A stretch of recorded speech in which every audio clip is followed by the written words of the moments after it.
ప్రపంచ స్థాయిలో పోటీ పడే విధంగా రాష్ట్ర ప్రభుత్వం క్రీడాకారులను ప్రోత్సహిస్తోందన్నారు ఎమ్మెల్యే వేముల వీరేశం.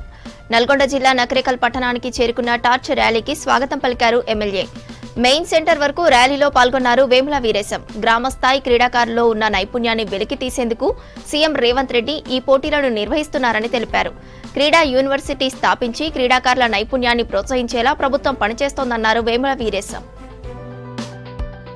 రేవంత్ అన్న గారు గ్రామ స్థాయి నుంచి క్రీడా నైపుణ్యం ఉన్న క్రీడాకారుల్ని వెలికితీసి ప్రపంచంతో పోటీపడేటువంటి పద్ధతుల్లో తెలంగాణ క్రీడాకారుల్ని తీర్చిదిద్దాలనేటువంటి సంకల్పంతో ఇవాళ ఈ రాష్ట్ర ప్రభుత్వం ముఖ్యమంత్రి గారు ముందుకు పోతాం.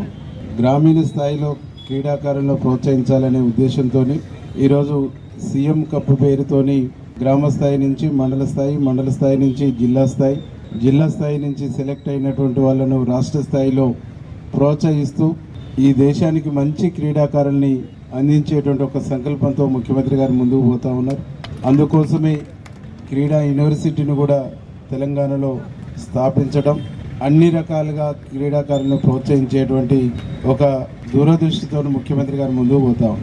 2047 నాటికి తెలంగాణను $3 ట్రిలియన్ ఎకానమీ పెంచేటువంటి ఒక పద్ధతుల్లో ఈ రాష్ట్రాన్ని ముందుకు తీసుకుపోతూ దాంట్లో భాగంగా అన్ని రంగాల్ని కూడా అభివృద్ధి చేసేటువంటి దాంట్లో ముందుకు పోతున్నటువంటి ముఖ్యమంత్రి గారు వారి పేరుతో నడుస్తున్నటువంటి ఈ సీఎం కప్పు విజయవంతం కావాలని టార్చ్ ర్యాలీని అన్ని మండలాల నుండి జిల్లా హెడ్ క్వార్టర్కి చేరుస్తున్నటువంటి ఈ బాధ్యులకు కూడా మనస్ఫూర్తిగా అభినందనలు, కృతజ్ఞతలు తెలియజేస్తూ మీ ప్రయత్నం సఫలం కావాలని, మట్టిలో నుంచి మాణిక్యాల్ని తీసినట్టుగా గ్రామీణ ప్రాంతాల నుంచి ఒక నైపుణ్యం ఉన్న శక్తివంతమైన గ్రామీణ క్రీడాకారుల్ని ప్రపంచానికి, దేశానికి చూపించాలని మీ అందరికీ మనస్ఫూర్తిగా అభినందనలు